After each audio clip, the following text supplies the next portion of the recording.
versículo 10 até o verso 17. João, capítulo 15, Evangelho de João, capítulo 15, versículo 10 até o verso 17, que diz assim: Se guardardes os meus mandamentos, permanecereis no meu amor, assim como eu tenho guardado os mandamentos de meu Pai e permaneço no seu amor. Tenho-vos dito isto para que a minha alegria esteja em vós e a vossa alegria seja completa. O meu mandamento é este: amai-vos uns aos outros, como eu vos amei. Repito o verso 12. O meu mandamento é este: amai-vos uns aos outros, como eu vos amei. Ninguém tem maior amor do que este, de dar alguém a própria vida pelos seus amigos. E vós sois meus amigos, se fizerdes o que eu vos mando. Você pode repetir o verso 14? E vós sois meus amigos, se fizerdes o que eu vos mando. Já não vos chamo de servos, porque o servo não sabe o que faz o seu senhor. Antes tenho-vos chamado amigos, pois tudo o que ouvi de meu Pai vos tenho dado a conhecer. Não foste vós que me escolhestes, mas fui eu que escolhi a vós, que vos escolhi e vos designei para que vades e deis fruto, e o vosso fruto permaneça, a fim de que tudo o que em meu nome pedirdes ao Pai, Ele vos conceda. Isto vos ordeno, bem forte, mais uma vez, verso 17. Isto vos ordeno: amai-vos uns aos outros. Vamos orar? Meu Pai, muito obrigado pela Tua palavra. Te agradeço e creio, Pai, que o Senhor vai ministrar o nosso coração nesta hora. E te pedimos a edificação das nossas vidas, ampla visão implantada em nós, para que possamos viver nesta terra, semeando a Tua palavra através da nossa pregação falada e também da novidade de vida que vamos manifestar por uma nova vida em Cristo Jesus. Clamamos, Pai, e eu te peço em especial, nesta hora, pelo meu filho Davi, que o Senhor Deus o abençoe com saúde e ele seja restabelecido. Pai, eu creio que ao chegar em casa, eu o encontrarei restaurado. Eu creio, Pai, em Ti, e o Senhor Deus é poderoso para responder esta oração que aqui faço. Entrego nas Tuas mãos a minha vida e te peço, usa-me, Senhor, nesta hora. Te agradeço pela vida da minha esposa, Senhor, a Tua serva. Tome em Tuas mãos também a pastora Vanessa e nos abençoe nesse lugar que o Senhor nos deu para fazermos a Tua obra, para a glória do Teu nome. Amém. Meus irmãos, o texto da palavra de Deus nos convoca agora. Nós, por duas mensagens, nós interpretamos o versículo 8, 9 e 10, aonde nós contemplamos que existe um mandamento da parte do Pai que Jesus cumpriu. Ele veio cumprir a ordem do Pai, o mandamento do Pai, ele estava em pleno cumprimento dele. E o mandamento do Pai era vir, reunir os 12 apóstolos, fazer toda a obra que ele fez, alcançá-los. E após terminar esta obra, ele reproduzir aos discípulos a mesma ordem. E Jesus chama isso de os discípulos permanecerem no amor dele. Qual era o amor de Jesus? Dar a sua vida pelas pessoas. E da mesma forma, para que as pessoas sejam alcançadas, nós precisamos cumprir o mesmo formato. Eu dei ênfase no final do último culto que você precisa de treinamento. O treinamento é algo essencial. Você não pode ser um ouvinte somente, mas você deve ser um praticante da palavra. E praticar significa que você vai pôr a mão no arado. É muito importante você se interessar na preparação para o discipulado. Quando que Jesus instituiu permanecer no amor dele? Quando ele declarou em João, no capítulo 20, você vê, quando ele diz: assim como o Pai me enviou, eu vos envio. Lemos aqui por duas mensagens.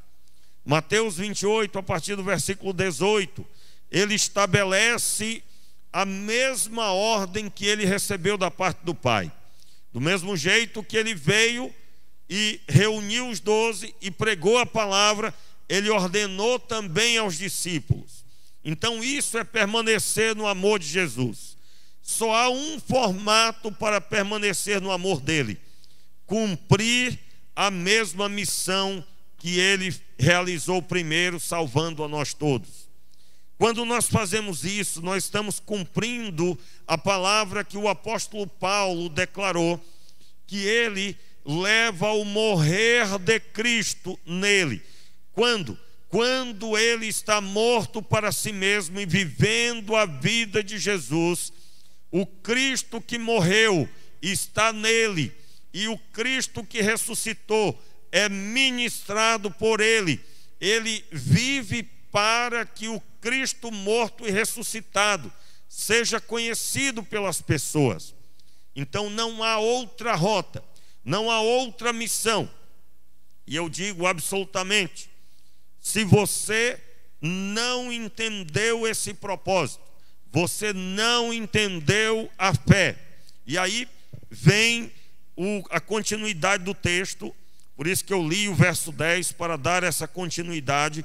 Quando o Senhor declara, o Senhor Jesus declara: se guardardes os meus mandamentos e permanecereis no meu amor, assim como eu tenho guardado os mandamentos de meu Pai e permaneço no seu amor. Nós explicamos isso por duas mensagens. No verso 11, ele declara: tenho-vos dito isto, para que a minha alegria esteja em vós. Aí você vai estudar sobre esse assunto, você vai encontrar Jesus falando sobre a alegria dele no capítulo 15 ainda, no capítulo 16, no capítulo 17, Jesus cita sobre a alegria dele, e essa alegria manifesta na vida dos discípulos. Você, quando lê esse texto, você precisa compreender que Jesus estava falando de algo que só é encontrado na vida de quem permanece no mandamento dele. Qual é o mandamento de Jesus? Ide por todo o mundo e pregai o evangelho. Talvez você pregue o evangelho lidando com crianças, talvez você pregue o evangelho para os seus amigos, ou talvez você não tenha falado propriamente, mas tem vivido a fé, e você é um pregador, considerado um pregador também. Você está se preparando para pregar o evangelho, então você tem uma meta, você está lendo a Bíblia com o propósito de aprender a palavra, você está disposto a viver diferente do que um dia você já esteve. Irmãos, eu quero lembrar uma dinâmica básica que é utilizada nas escolas. Se você só ouvir o que o professor diz, você vai levar a nota vermelha no final. Qual é a conduta do aluno para obter êxito? Ele ouve com atenção o ensino da parte da professora ou do professor, mas ele vai cumprir as orientações por completo. Isso requer que ele pratique o que ouviu, fazendo os exercícios, e fazendo novamente, e mais uma vez, e procurando ver todas as possibilidades, principalmente matemática.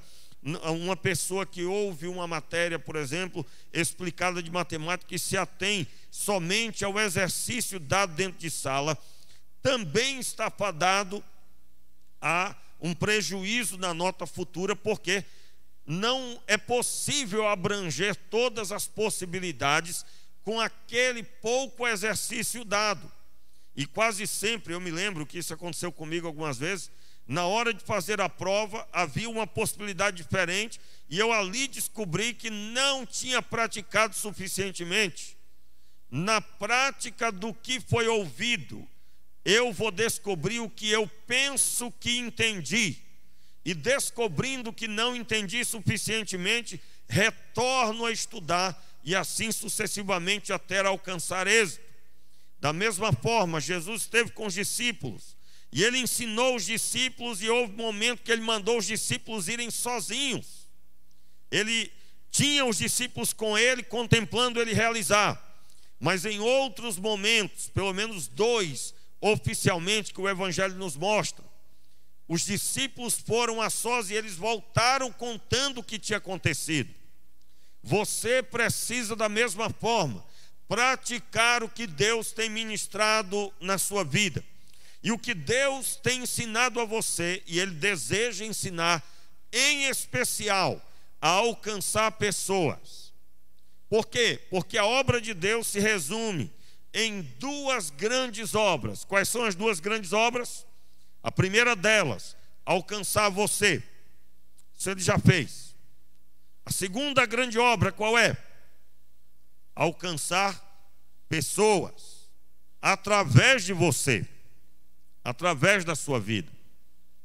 E aí, Jesus segue dizendo que ele fala que a alegria, tenho-vos dito isso para que a minha alegria esteja em vós.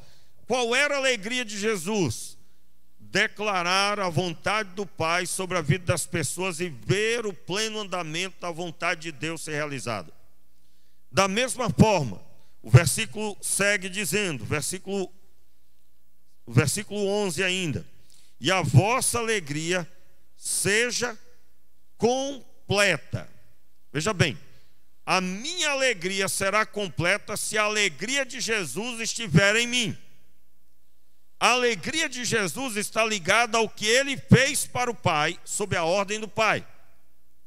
Isso significa que se uma pessoa não estiver nessa ordem de Jesus, ela está no caminho da frustração. O que é a frustração? Ele ouve que Jesus cura, mas ele não vê ninguém ser curado. Ele ouve que Jesus liberta do mal aqueles que estiverem debaixo de cadeias malignas, mas ele não tem essa experiência para contar. Por quê? Eu me lembro que um dia eu orei por uma pessoa que Deus ministrou muito fortemente ao meu coração, que essa pessoa tinha um ministério muito forte na área de cura, né? E aí, no final, a pessoa veio perguntar para mim assim: irmão Renato, o que é que eu faço agora? Aí eu digo: meu irmão, você vai caçar os hospitais ou onde tiver alguém doente e vai orar por eles. O Deus que falou ao seu coração manifestará o cumprimento daquilo que ele mesmo disse. Agora, se esse rapaz ele decidisse ir para o lado contrário, aonde há pessoas enfermas, o que aconteceria? Meus irmãos, o ide de Jesus está incluso a manifestação do cumprimento de suas promessas. Quais são suas promessas? Imporão as mãos sobre os enfermos e eles serão curados. Em meu nome expulsarão demônios. Ou seja, as manifestações que houve em Jesus acontecerão na vida daqueles que também fazem o que ele fez, cumprindo a missão. E é isso que Jesus estava dizendo no verso 11: a minha alegria deve estar em vocês, para que a vossa alegria seja completa. Então, se uma pessoa não estiver em pleno andamento da missão, meus irmãos, isso liberta uma pessoa do medo da morte. Por quê? Porque você está em pleno andamento da missão do Senhor. A promessa de Jesus, quando a Bíblia diz assim, no texto de Marcos capítulo 16, o mesmo trecho que Jesus ordena o ide pelas nações, ele diz: olha, se vocês beberem alguma coisa mortífera, não lhe fará dano algum. Pegarão em serpentes e também não haverá dano algum. Em outras palavras, nada vai impedir a caminhada de vocês. Meus irmãos, a caminhada de uma pessoa é determinada por Deus. E se você está na missão, você terá a alegria completa. Meus irmãos, eu me lembro quando eu preguei o evangelho para uma pessoa na rua. E eu me lembro da minha primeira experiência da pessoa pedir para aceitar a Jesus. Eu me lembro muito bem. E na época eu achava que eu tinha que fazer o chamado apelo, né? Pregava, aí no final perguntava: você deseja entregar a sua vida a Jesus como Senhor e Salvador? Só que no meio da palavra que eu estava dando para a pessoa, ensinando, falando que Jesus a amava e tinha um propósito em sua vida, e Ele queria mudar a história dela e tudo, a pessoa interrompeu dizendo: eu quero entregar minha vida a Jesus, eu quero a partir de hoje viver conforme Ele ordena sobre a minha vida. Eu fiquei, irmãos, extasiado. Eu fiquei assim, sem ação até, sem entender, porque eu estava acostumado a achar que a salvação estava ligada ao que eu ia dizer. Só que Deus está antes de mim ministrando ao coração dessa pessoa. Antes de mim, irmãos, Deus ama as pessoas mais do que nós podemos imaginar. Então, eu nunca esqueci essa experiência. E eu digo a vocês, isso me impulsionou para pregar o evangelho. A alegria de ver pessoas serem libertas, a alegria de ver pessoas serem curadas. Quantas experiências tremendas, não é? Quantas experiências abençoadas eu tive. E normalmente eu conto muito testemunho. Eu já vi pessoas incomodadas com isso até. Sinto muito, meu irmão. Eu tenho experiência com Deus. E eu vou contar o que Deus faz até hoje. Deus ainda hoje cura, liberta, Ele dá sentido à vida da pessoa. Essa realidade espiritual acontece ainda hoje. Como eu sempre costumo dizer, né? Já houve quantas vezes pessoas aqui foram libertas de obras malignas. Nós não podemos falar muitas vezes, porque nem todo mundo tem sabedoria.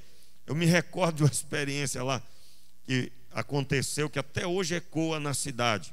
No meio desses meus amigos daquele tempo, uma pessoa no retiro ficou possuída por um demônio que fez muito estardalhaço, bateu em muita gente. Foi bem complicado lá. Durante bom tempo trataram aquela pessoa conforme ela era antes. Essa pessoa hoje é um pastor bem sucedido na região norte, um pastor de uma mega igreja, um santo homem de Deus. Mas as histórias foram inúmeras na época, onde pessoas achavam que ele ainda tinha problema de opressão de demônios. Para você ter uma ideia da meninice das pessoas, no mesmo retiro, esse rapaz foi dar uma bala, né, um bombom, lá chama bombom, aqui é bala. E aí, depois alguém correu até a pessoa para dizer que a pessoa não consumisse aquilo porque ela ia ficar possuída. Meu Deus do céu, misericórdia, irmãos. É muita falta de sabedoria.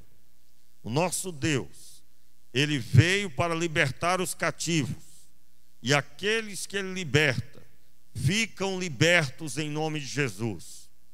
Ficam debaixo de novidade de vida, que é Ele que prometeu, não é eu e nem você.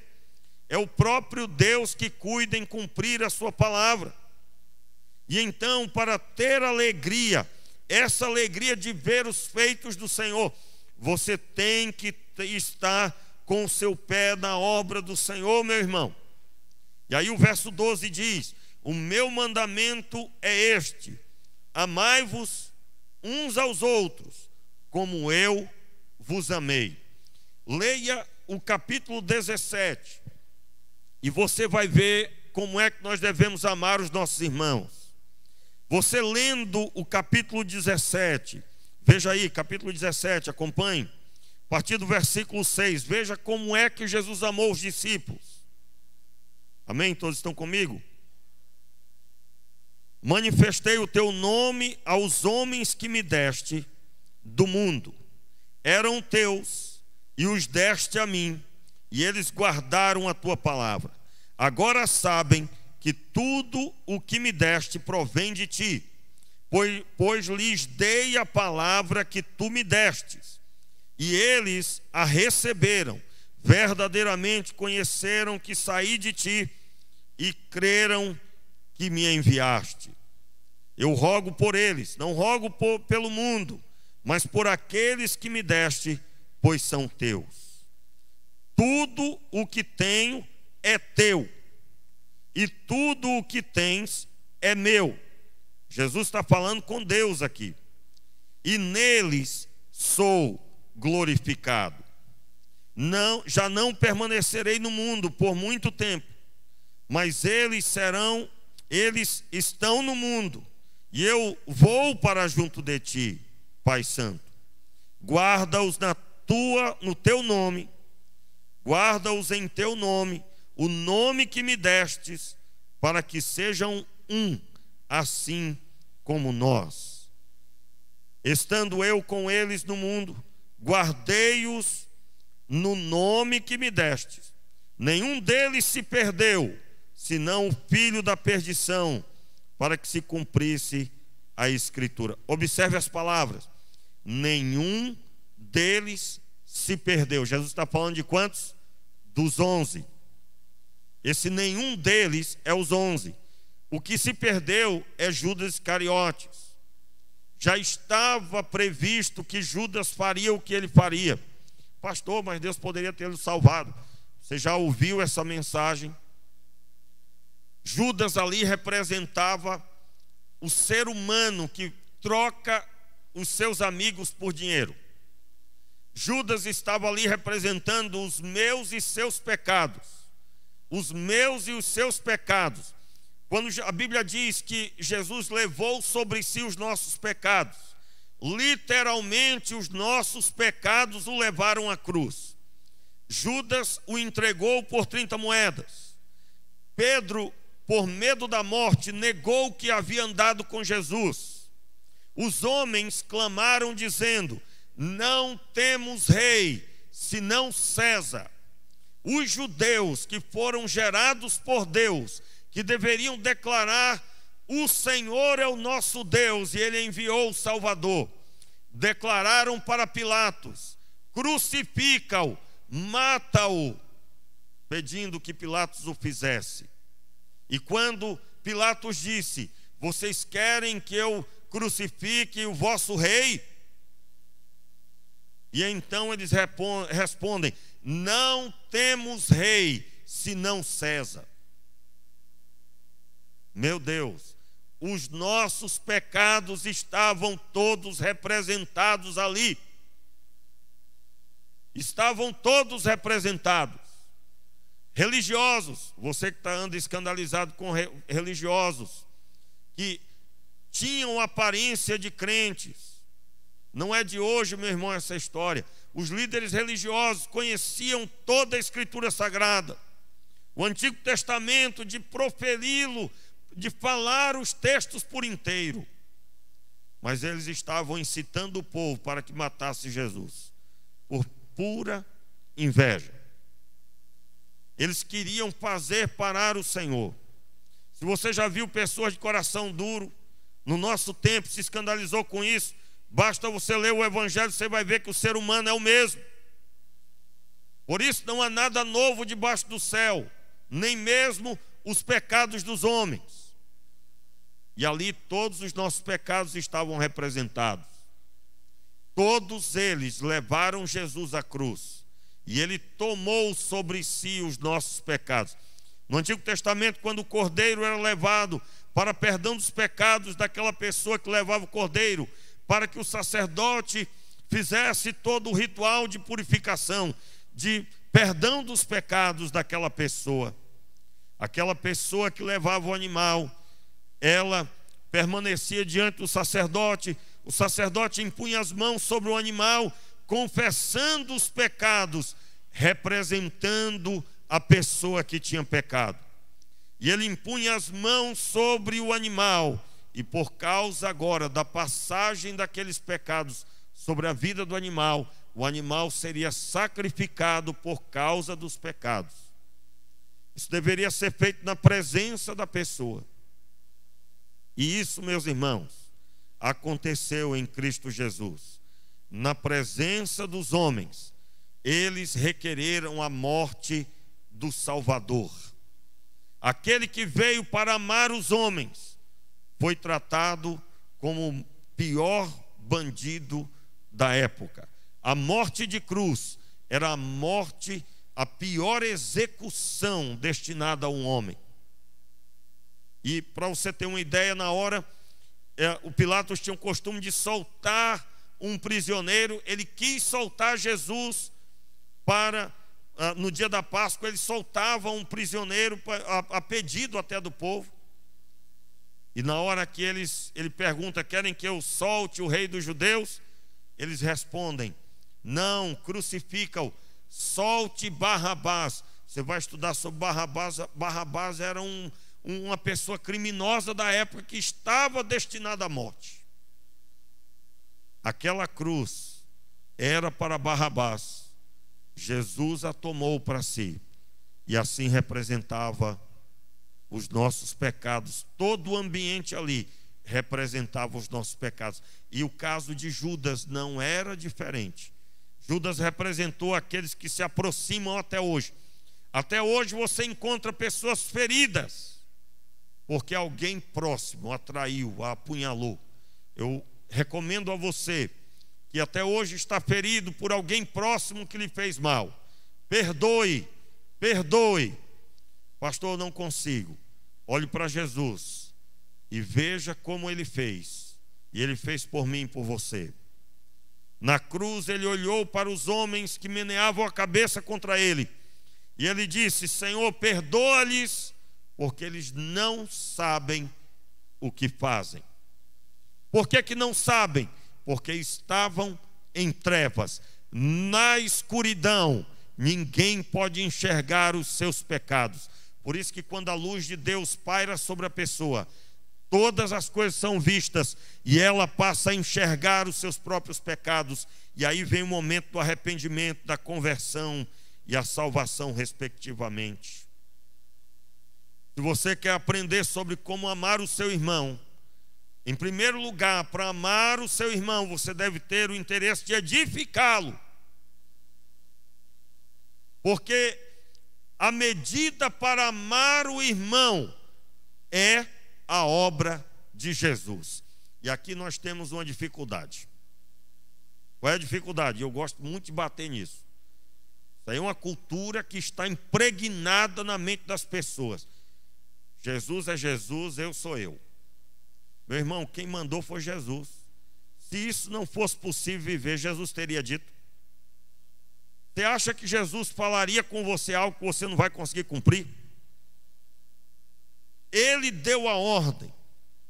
Então ele aqui na oração do texto de João 17, a forma que ele se porta diante do Pai sempre é: eu dei a eles a tua palavra. Por isso, irmãos, não há amizade em Cristo sem ser alguém que tem compromisso com a palavra de Deus. Se você se sente irmão dessa pessoa que está aí do lado, mas você não chama para orar, você não se interessa se ele está fraco, para edificá-lo. Os irmãos estão lembrados do capítulo 13 do Evangelho de João, quando Jesus lava os pés dos discípulos. Ele diz: assim vocês devem fazer uns com os outros. Lavar os pés uns dos outros significava: você vai se preocupar se seu irmão está com os pés sujos. Eu já disse aqui, irmãos, que a época que eu me converti tem uma safra de pastores. Pelo menos aí a metade dos que se reuniam, cerca de 14 jovens, a metade são pastores e o restante, a maioria, são líderes. Agora, nós tínhamos um pacto, vamos dizer assim, abençoado entre nós. O que era isso? Quando alguém vacilasse, os demais tinham compromisso de ir até essa pessoa e chamar a atenção. Nós tínhamos firmado um compromisso. Olha, nós precisamos nos ajudar. E se alguém vacilar, se alguém começar a esfriar na fé, você vai se preocupar de trazê-lo de volta. E eu acredito, irmãos, que essa atitude foi responsável pelo entendimento firmado, pela edificação tantas vezes. E eu me lembro de vezes que eu fui conversar com um ou outro, e eu digo: meu irmão, você está indo por uma rota de destruição. E eu me lembro de a pessoa colocar aquela expressão de que não estava gostando, mas graças a Deus lá na frente caía em si, e então se rendia e continuava a caminhada. Nós não podemos viver se não for com o objetivo de edificar uns aos outros. Agora, essa edificação, perceba, volte aí para o capítulo 15. Lá para o capítulo 15. Essa edificação não tem como acontecer se você não estiver firmado na videira, se você não for um ramo que dá fruto, se você estiver como um ramo que seca, porque não dá fruto, que é cortado, você não tem como gerar edificação na vida das pessoas. Eu quero relembrar você as primeiras mensagens. Nós ouvimos aqui os versículos primeiro, quando Jesus começa o capítulo 15 dizendo que Ele é a videira verdadeira, nós somos os ramos. E nesses ramos, há ramos que dão fruto e que não dão fruto. E há ramos que não permanecem nele, portanto secam-se. E esse processo precisa ser identificado, porque logo em seguida, Jesus declara que assim como Ele fez a vontade do Pai, eles precisam obedecer à vontade de Deus manifesta pela pessoa de Jesus.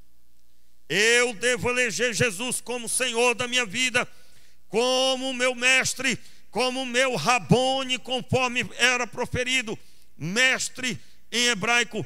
Nós precisamos eleger o Senhor como autoridade sobre a nossa vida.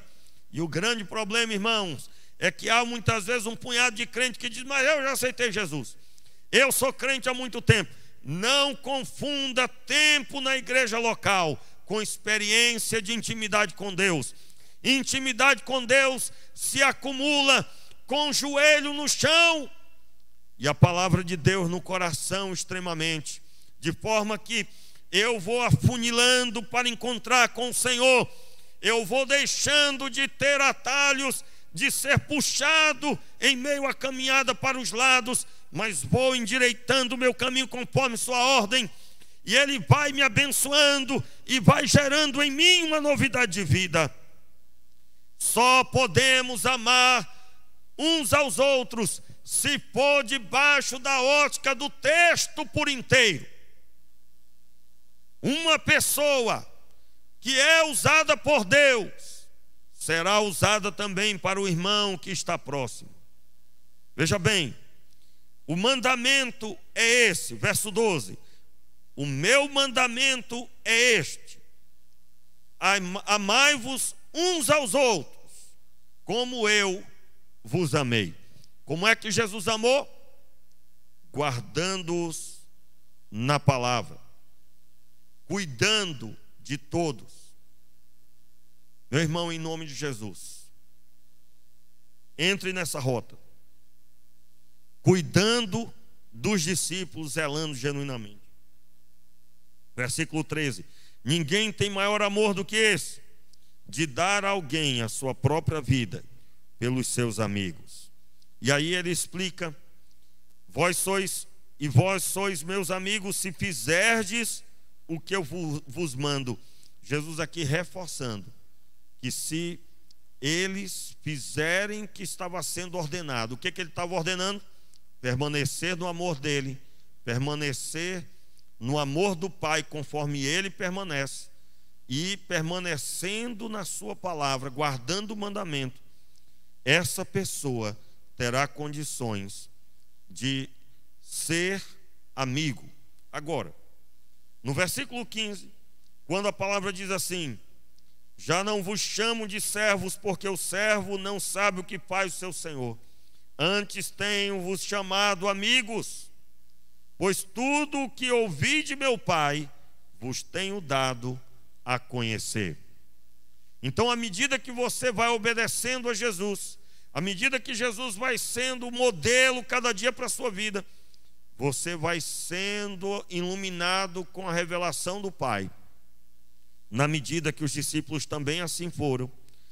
O texto bíblico, o versículo 16, declara: não foste vós que me escolhestes, mas fui eu que escolhi a vós, e vos designeis para que vades e deis fruto, e o vosso fruto permaneça, a fim de que tudo que em meu nome pedis ao Pai, Ele vos conceda.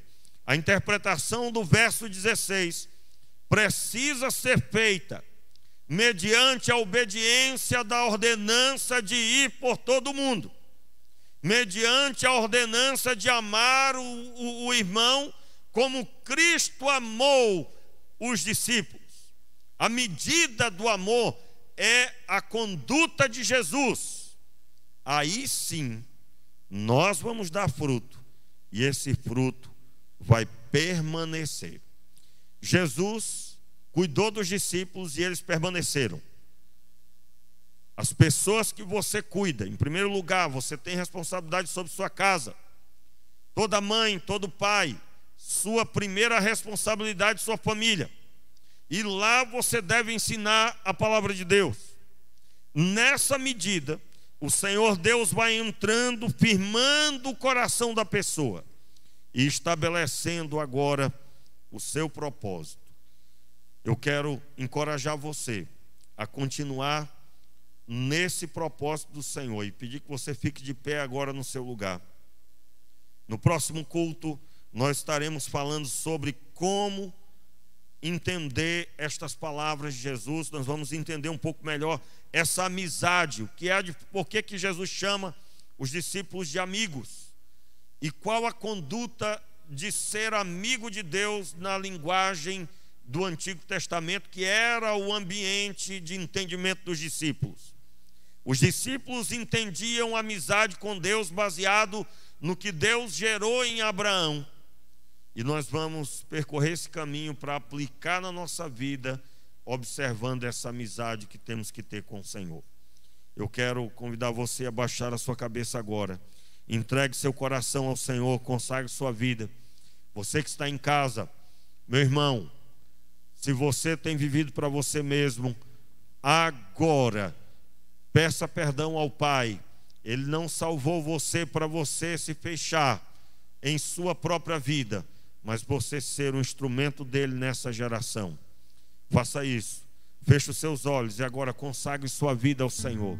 Pai, na autoridade do teu nome, eu te peço agora o teu sangue sobre o teu povo, a tua misericórdia estendida a esta pessoa que está, Senhor, fria espiritualmente, que ela seja renovada agora, que os seus pecados sejam perdoados, que seu coração seja, Senhor, novamente restabelecido a tua presença, o teu poder seja estabelecido nela e através dela. Pai, neste momento eu te peço agora o impacto da tua presença, o poder do Espírito liberado sobre eles que estão em casa e os teus filhos que estão aqui no templo. Seja o teu poder estabelecido, meu Pai, na autoridade do nome de Jesus.